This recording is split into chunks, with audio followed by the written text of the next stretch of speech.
Hi, I'm Mrs. Fouss and I'll be your tour guide.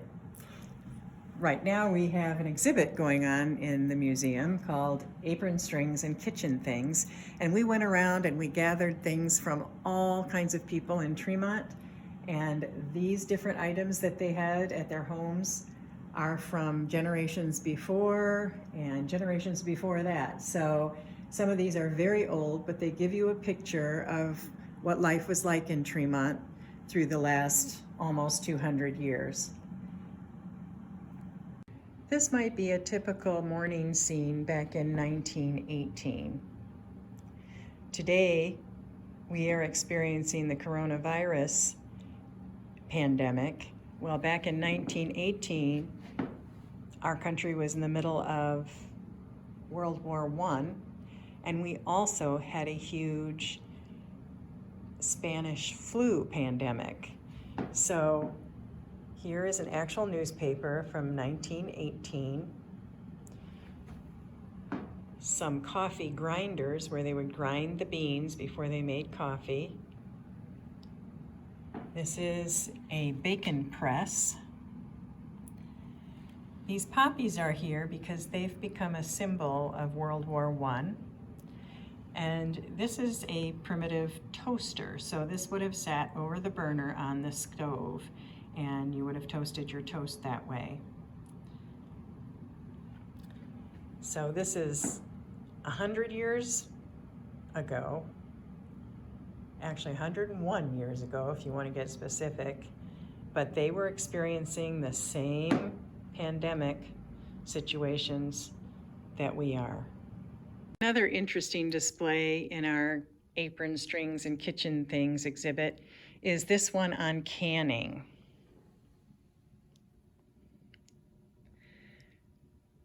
Have you ever canned? Maybe you know someone who does canning. Today we do it. It's nice to have those things in the winter time to eat that remind us of summer. But early on, these things were what you ate in the winter. And so canning was very, very important. And an interesting little detail, did you know that canning started, well, really mason jars, which are these kinds of jars here. They're created in the 1860s and used for the troops in the Civil War. So that's how they first started out. Here is a display of some of the things that were used in the 1920s. This was a child's apron that was crocheted by some person who was very talented. This was a box to carry your cake when they had different events at the church or at school. And mostly in the communities back then, the school and the church were extremely important, and most of socializing was done through one of those two or both.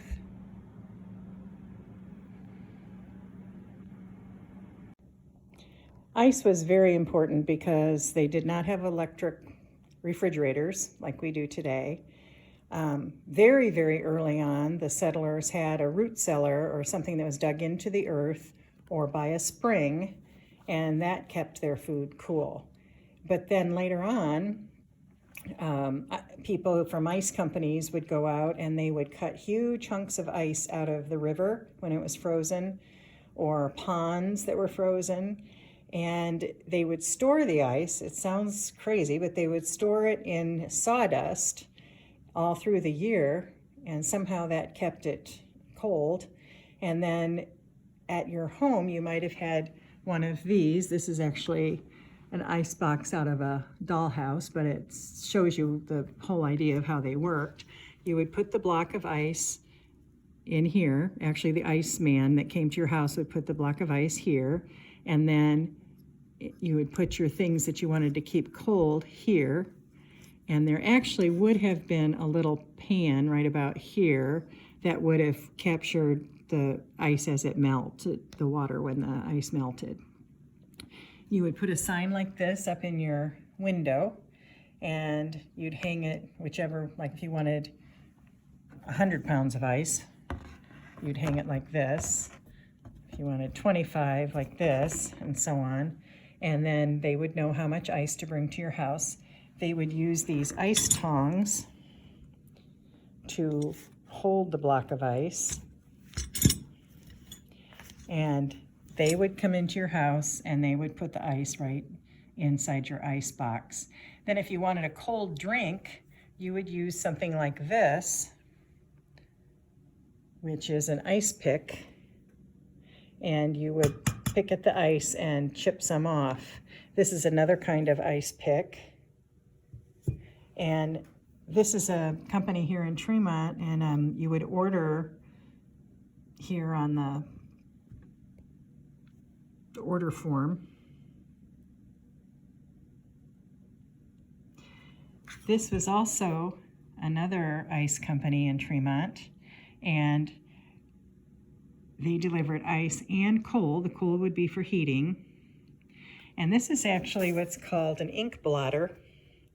And it was advertising for the Tremont Ice and Coal, for example, but other businesses had it too.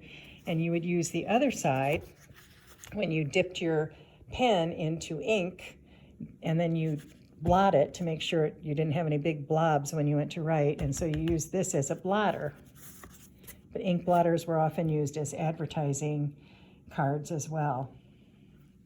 Remember when I told you about special aprons that were used for hostessing, and they were called hostess aprons. These are from the 1950s, and so maybe mom would have had a bridge club or a women's group or some kind of group over, and these aprons were worn just for decoration. You would take off the one that you got dirty while making the things for your luncheon, or your gathering, but you would put on one of these fancy ones.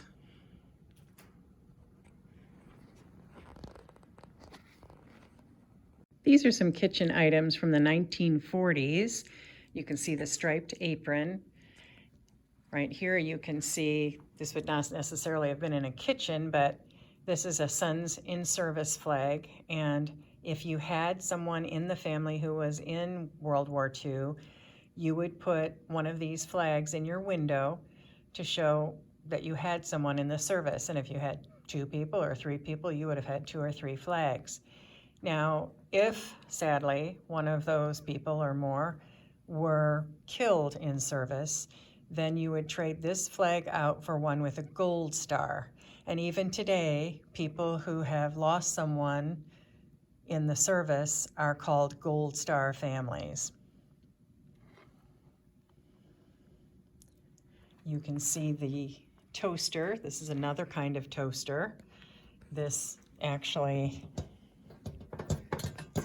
yeah, you put the toast in there and then you shut it.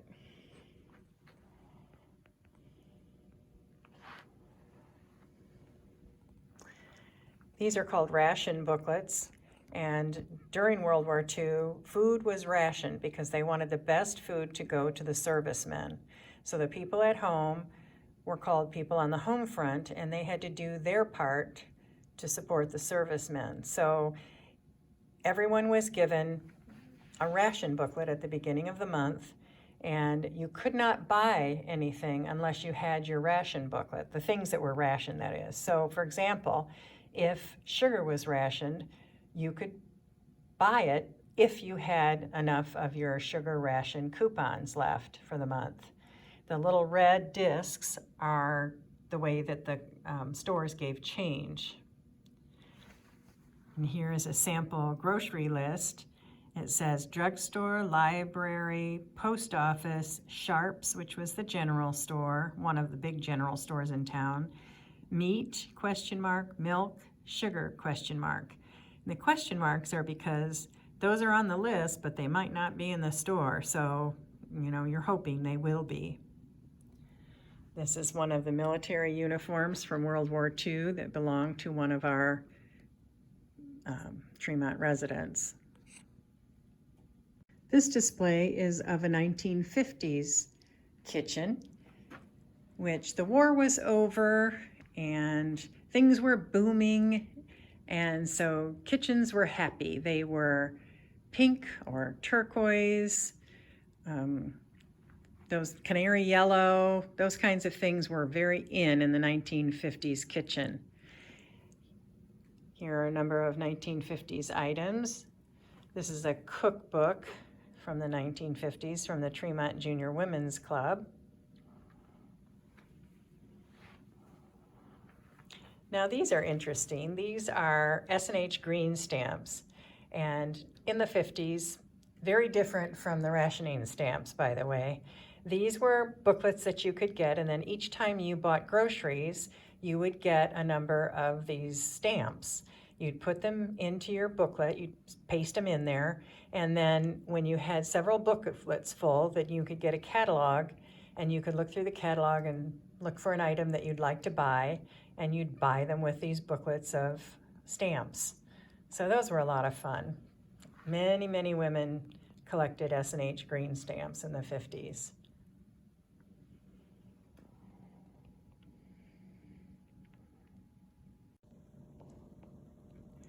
This kitchen display is from the 1930s, and you can see what the kitchens have progressed to look like at that point. This is a new type of toaster.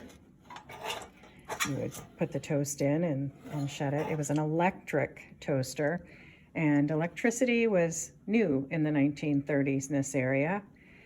And this would have been a typical maybe breakfast table. This is an actual newspaper from the 1930s. This green glass in all kinds of different things was called depression glass. And the interesting story about this, what do you think this is? This is a waffle maker, and this was a Tremont couples, and right after they were married, it was the very first electrical item they ever bought. Toasters were kind of a big thing. Here is a typical dress and apron from the 1930s. And this would have been fixing dinner in the 1930s. Now in the 1930s, money was very scarce. It was a worldwide situation, and people had to be very resourceful and make their dollars stretch to be used to support themselves.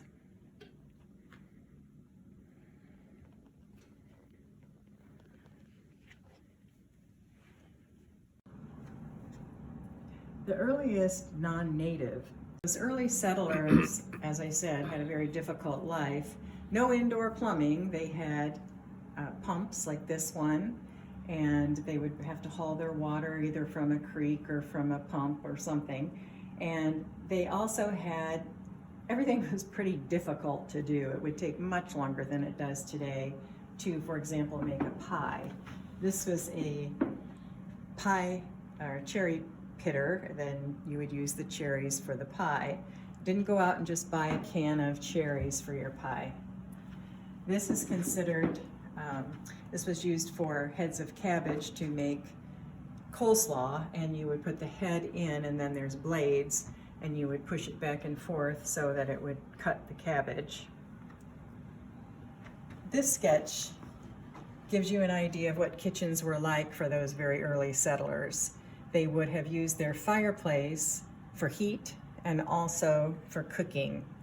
You can see the types of just bare minimum things that they used to get their meals together. They would have also had to make their own candles. This is a candle mold. And these are some of the types of kitchen implements that they would use.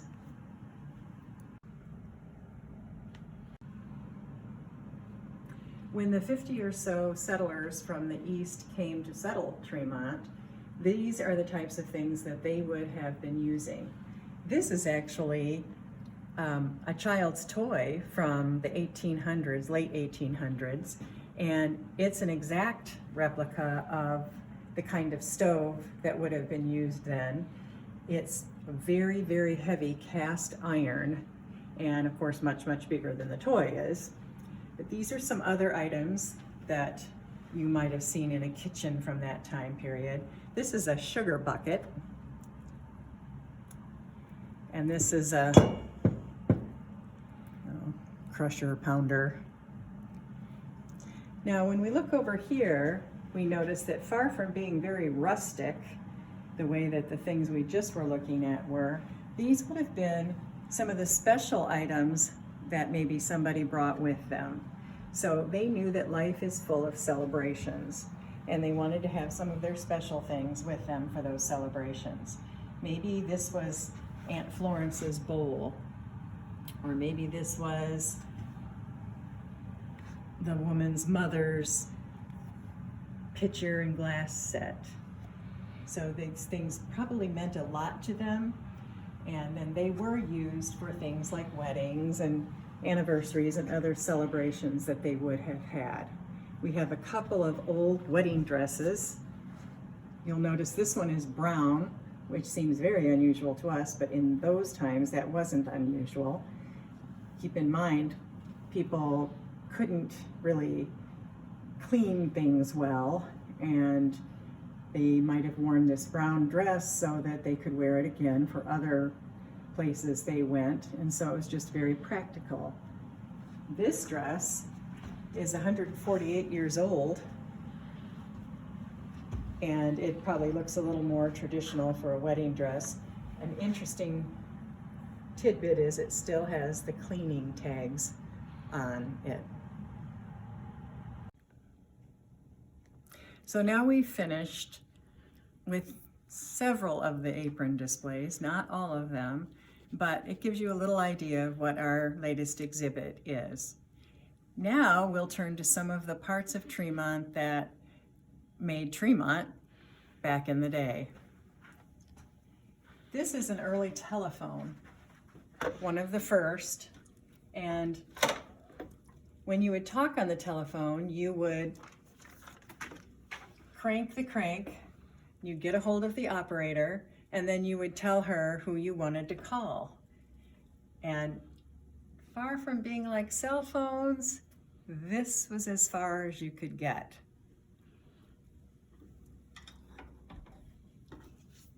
This was a telephone book at the time.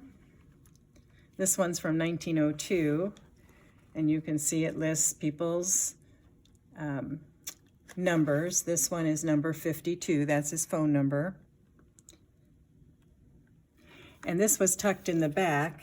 This was a little kind of cheat sheet that tells, the doctor's numbers, and just some very, like the livery barn where you would get a horse if you needed one. And so that's their kind of little cheat sheet. And this is another telephone book, this one from 1903. Now this is a switchboard. We had a telephone company here in Tremont with a switchboard just like this one. And how it would work is, say this was your line, and you asked the operator to connect you with Dr. McIntyre. So the operator would sit here and she would pull out your line, and she would go to Dr. McIntyre's line, and she would connect you. And so you could talk, and then when you were done, she would take that back out, put it back with wherever your number was, I've forgotten. So this is, we do have some pictures that show what the telephone office looked like at various times in Tremont's history.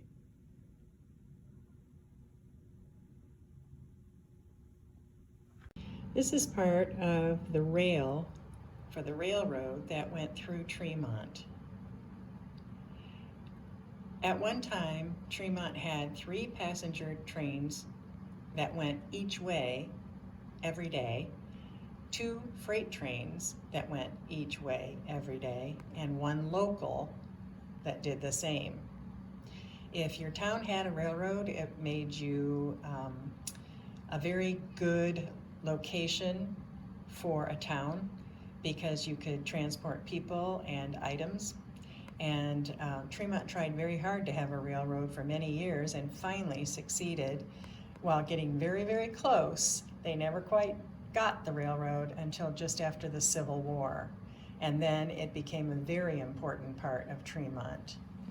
You've probably been to Eli's Coffee Shop, which is in the old depot, and that is actually the second depot that was in Tremont. The first one was located right across from Pinky's ice cream, sort of in that area where the Tiber goes through.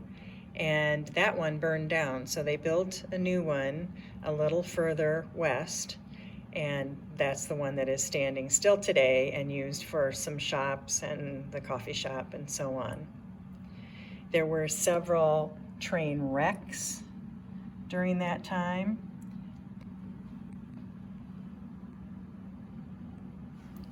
And finally, the railroad died in 1975 because it was not used like it had been before. I want to show you a couple of other little artifacts here. One is, this is a piece of a train from a terrible, terrible hard pan cut train wreck, it was called. And this is the box that they made change for people from, that was located in the depot. This is a trip and receipt book that the railroad kept. We also had a telegraph office that was located in the building right at the end where Eli's Coffee Shop is now. School was always very important to the people of Tremont, and these are some items that would have been used in the early schools. Children would have written on a slate to begin with. The bells were used by the teachers to call the students in from recess or at the start of the day or the end of the day. This is an inkwell with a quill pen, and they would learn to write with very, very intense lessons, and they learned to write beautifully. Here would have been a typical classroom. We also have pictures of all the area rural schools. These would have been 1-room, 2-room schoolhouses that housed kindergarten through 8th grade usually. And there are several more, but we have displays that are in front of these at this point. Some of these are still standing today. Some have been made into houses that people live in. These are some graduation dresses. They would have been 8th grade graduation dresses. And for many, 8th grade was the end of the road. That's when they were done with school and they would help on the farm, help at home. Some went on to high school. These are some things from our rural schools.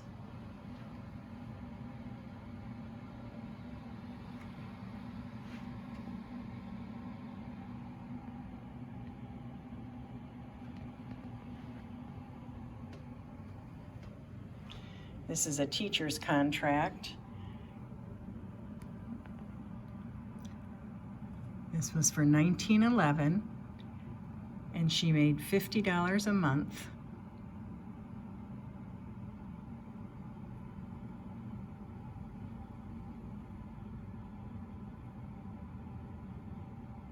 They were very, very strict about their teachers, and they couldn't be married. This is an old school desk. So behind this surface where you'd be writing on, there would be another part that looked like this for you to sit on. The bench in the front of the desk was for someone else to sit on. It's a timeline, and it shows you a building that's still standing today. It's next to the community center a couple of stores down from the community center on Sampson Street, 212 South Sampson Street. And it first was started as a business in 1898. But every time you see one of these strips, it tells you of a new business that has been in that building. So it has had everything from saloons to restaurants to, this is an old theater, movie theater, to barber shops, to plumbing stores, to insurance and real estate. And today it's about to be a place where you can hold events. But it's interesting to see how many things that one building has been. And know that most of the older buildings in town could have a timeline just like this with all different businesses that had been there.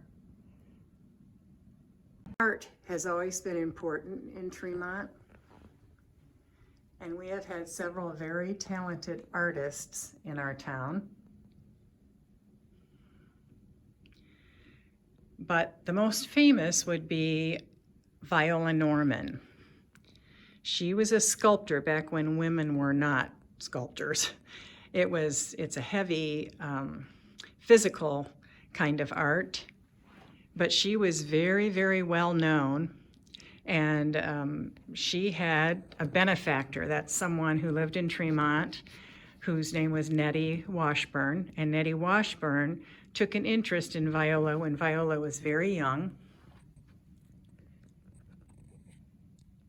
and saw that she had potential as an artist, and she sent Viola to the Art Institute in Chicago. Now, this was, before most women really went to college, and they sent her up and she went to the Art Institute, which is a college for fine arts. Then Nettie Washburn asked Viola Norman if she would sculpt something for the city park. So Viola sculpted her younger brother, and that is the Barefoot Boy, which was at one time a water fountain, and it was directly across the street from Nettie's house. But Nettie donated the finished sculpture to Tremont.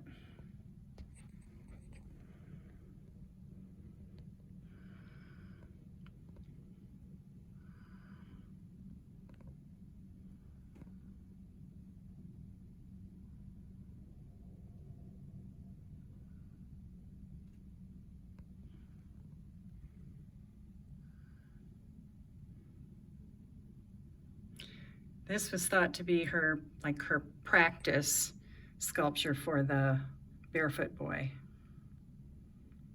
Here are some other things Tremont artists have made.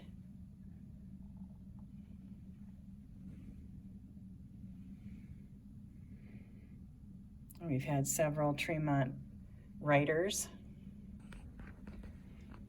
And this was a man Andreas Hansen, and he was a wood carver, and he carved this picture from wood of a very, very famous politician, Everett Dirksen, that lived in Pekin.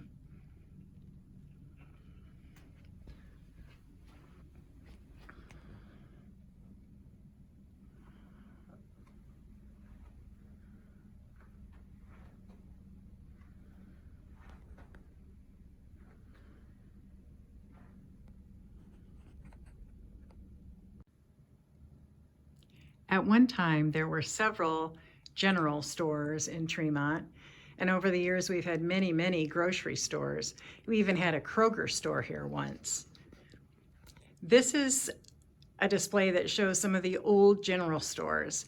Now, a general store would have had things like groceries. It would have also had things like sewing items, items for the household, clothes, just you name it. It would have had all kinds of things. One of the beloved ones that lasted a long, long time was the Sharps General Store. And so this cabinet is out of the Sharps General Store, and so is this cash register. The Sharps store stood right where the bank stands today on Sampson Street. These are some of the other general stores that would have been in the area.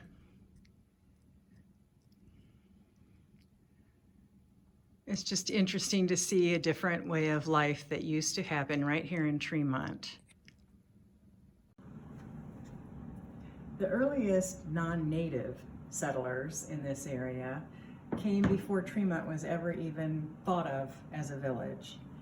And those people had a very, very hard lifestyle.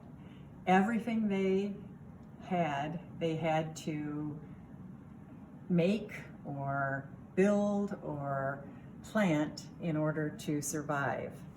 If you've ever read the Little House series, there are chapter books, and then there are these beautiful picture books too.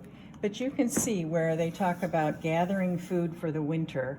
They use their aprons to gather the food, and it was very important that they put away as much as they could for the winter, because the winters were very hard and they had to depend upon themselves.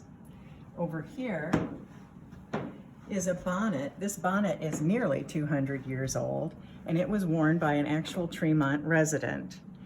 The bonnet has sides that will shield the woman's face from the sun, and it has this part along the back that hangs down that will keep her neck covered. And that was very important because they were in the sun a lot, doing things like weeding or planting their garden or picking the things out of their garden. There was another reason for this flap along the back. Women were very modest, and the back of the neck was considered especially inappropriate to be seen. This trunk is representative of the early settlers who came with Josiah James and Sampson and Harris, and they came in by rail, by boat, and then they hired wagons to bring them the rest of the way. And so they had a hard decision to make as far as what to bring with them. They would have had all kinds of things where they lived in the East. They were coming to really rough it out here. And so maybe they were musical and they brought a violin or some other musical instrument. They brought photographs of people that they would have missed by being so far away from their loved ones. They would have brought maybe a few pieces of fine china or something that was special to them for special occasions. They would have brought knitting needles and embroidery things and other maybe material to make clothes. They might have brought a few pieces of clothing. They would have brought maybe some books that were special to them. And of course they would have brought woodworking tools, gardening tools, all the things that they would need to survive out here on the prairie. So that's the end of our tour today. I hope you enjoyed it, and I hope you learned a lot. And please know there is a lot more to see here. Under our exhibit, once we put the apron strings exhibit away, there are many, many items that will be put out that are put away right now. And next door, there's a museum all about farming, because Tremont was a big farming community. And so you'll be able to see how life was for the farmers back when Tremont was first settled. So please be sure to come back to the museum.